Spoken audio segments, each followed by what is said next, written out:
Hi hello అందరికీ మళ్ళొచ్చిన మీ ముందుకి. First of all నా ఛానల్ చూడని వారు సబ్స్క్రైబ్ చేసుకోండి నాన్న. లైక్ కొట్టండి, షేర్ చేయండి, సబ్స్క్రైబ్ చేయండి నాన్న. మాలాంటి వాళ్ళని ఎంకరేజ్ చేయండి నాన్న. చూడండి మా హోటల్లో మంచూరియా ఈ విధంగా రెడీ చేస్తున్నాను. ఆల్మోస్ట్ రెడీ అయిపోయింది. ఎంత కలర్ఫుల్గా ఉందో చూడండి. చూస్తుంటేనే నోరు ఊరుతుంది. వేడి వేడిగా తినాలనిపిస్తుంది కదా. మంచూరియా నచ్చని వాళ్ళు ఎవరు ఉండరు. మంచూరియా చాలా టేస్టీగా క్రిస్పీగా ఉంటుంది. చూడండి ఎంత కలర్ఫుల్గా ఉందో మా హోటల్లో మంచూరియా. ఈ విధంగా అయితే రెడీ చేశాను. ఆల్మోస్ట్ రెడీ అయిపోయింది మంచూరియా. మా హోటల్లో మంచూరియా కనుక మీకు నచ్చినట్లయితే చూసి కామెంట్ బాక్స్లో కామెంట్ చేయండి నాన్న.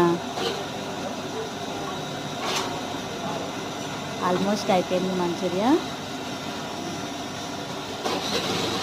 చూడండి హోటల్లో మంచూరియా ఎలా ఉందో, ఏ విధంగా రెడీ చేశానో. మీకు కనుక నచ్చినట్లయితే కామెంట్ బాక్స్లో కామెంట్ చేయండి నాన్న.